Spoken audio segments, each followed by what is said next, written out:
꾸준함이란 일이 잘 풀릴 때가 있고 그렇지 않을 때가 있다. 특히 창의성과 불확실성이 동시에 필요한 일이라면 지겨운 중간 과정을 거치기 쉽다. 발전은 더디고 열정은 희미해지며 성공도 멀게만 느껴진다. 전설적인 디자인 회사 아이디오의 CEO 팀 브라운도 그 느낌을 잘 알고 있다. 그는 자신의 업무가 정상에서 그 다음 정상으로 우아하게 넘어가는 과정과는 거리가 멀다고 설명했다. 물론 새로운 프로젝트를 시작할 때는 열정과 긍정이 넘친다. 하지만 언제나 어렵고 힘든 중간 과정과 맞닥뜨려야 했다. 디자이너들은 서로 다른 목표를 두고 우왕좌왕하고 다른 여러 디자인을 종합해 아이디어가 돋보이는 신상품으로 선보이는 일은 힘들고 지치는 일이어서 이 기간에 곧잘 낙담했다. 하지만 그 과정을 꾸준히 거치며 작은 성과로 이어지는 것을 경험한다. 이제 성과들이 추진력이 되어 결국 흥미로운 디자인으로 모아졌다. 어느 디자이너는 상품을 디자인하는 동안 다양한 감정 변화를 기록해 보았다. 차트는 U자 모양의 곡선으로 나타났다. 제일 높은 곳에는 희망이라는 단어가, 제일 낮은 곳에는 통찰의 시간이라고 써넣었다. 아이디어가 디자인 솔루션에 결합될 때 자신감이라는 또 다른 긍정적인 에너지가 최고조에 이르렀다. 별다른 진척 없이 일을 질질 끄는 다소 우울한 단계가 저항의 유혹을 받기 가장 쉬운 단계다. 추진력의 속도가 더디고 끝이 불분명해 보이기 때문이다. 그럴 때 부정적인 기분은 이렇게 말한다. 이 일에 흥미를 잃었어. 이 일 자체가 애초에 잘못된 발상이었던 거야. 그게 아니라면 나한테 일을 끝낼 능력이나 적성이 없다는 거겠지. 악취가 진동하는 방을 지나야 한다면 어떻겠는가? 아마 코를 털어막고 걸음을 재촉할 것이다. 프로젝트에서 지겨운 중간 단계를 지나는 것도 비슷하다. 가장 좋은 해결책은 앞에 놓인 과제를 계속 해나가는 것이다.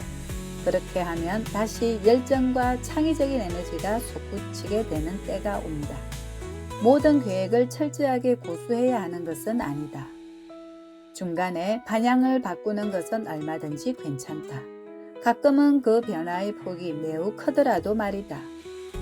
순간의 부정적인 감정 때문에 일을 중단해버리는 것과 정말 중요한 이유로 일의 방향을 전환하는 것의 차이는 일의 과정을 통해서만 확인할 수 있다.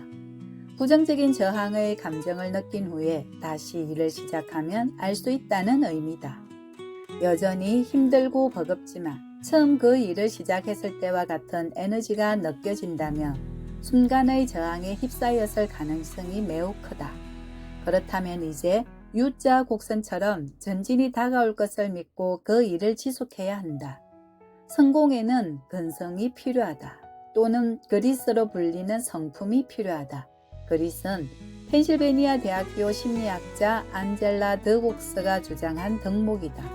더웍스는 투자은행, 그림, 저널리즘, 학계, 의학 및 법률 분야의 리더들이 비슷한 지능과 재능, 창의성을 가진 사람들보다 훨씬 더 많은 성과를 달성하는가에 대해 연구했다.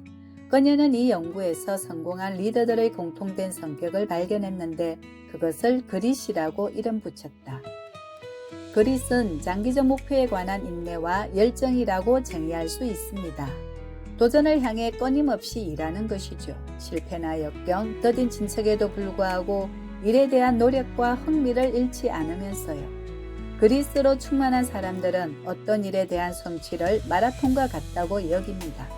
이것을 자신의 경쟁력이라고 보는 거죠. 누군가는 실망이나 지루함을 궤도를 바꿔서 일을 그만둬야 할 신호라고 생각해요. 하지만 그릿으로 가득한 사람들은 그래도 하던 일을 계속 합니다. 교육심리학자 벤저민 블룸은 완전학습 이론에 지대한 공헌을 한 인물로 알려져 있다. 그는 세계 정상급 피아니스트, 체스 선수, 조각가, 신경과 전문의, 수영 선수의 발전 과정을 조사했다. 그리고 그들에게 공통적으로 나타나는 세 가지 특징을 분명히 확인할 수 있었다. 그것은 자신의 분야에 대한 열정, 높은 수준의 성취에 도달하려는 욕구, 많은 시간과 노력을 투자하려는 의지였다. 개인의 성취는 타고난 재능이 중요한 게 아니라 어떻게 행동하는가에 더 크게 좌우된다는 사실을 입증한 연구였다. 연구에 따르면 그릿은 시간이 지남에 따라 형성될 수 있다. 호주의 한 연구팀은 이 사실을 바탕으로 자기 조절 능력이 항상 가능한 것인지 실험했다. 참가자들은 2주마다 심리 검사를 받고 매일 일기를 쓰며 자신의 행동을 기록했다. 프로그램에 참여한 학생 대부분이 자기 조절 능력에 향상을 보였는데, 예를 들어 담배도 덜 피우고 알코올이나 카페인, 불량식품의 섭취가 줄어들었다. 충동 구매도 덜 하게 되었으며 일을 미루는 습관도 줄어들었다. 연구팀은 자기 조절이 시간이 지남에 따라 고갈되기도 하지만 그만큼 충전도 될 수 있는 재생 자원이라고 결론 내렸다. 말하자면 그릿이란 사람 몸의 근육과도 같았다. 사용하면 할수록 더 강해지기 때문이다. 당신이 앞으로 어떤 인생을 택할지 예측할 수는 없지만 소중히 여기는 일을 꾸준히 해 나가는 법을 배운다면 당신의 그릿 또한 더 단단해질 것이다.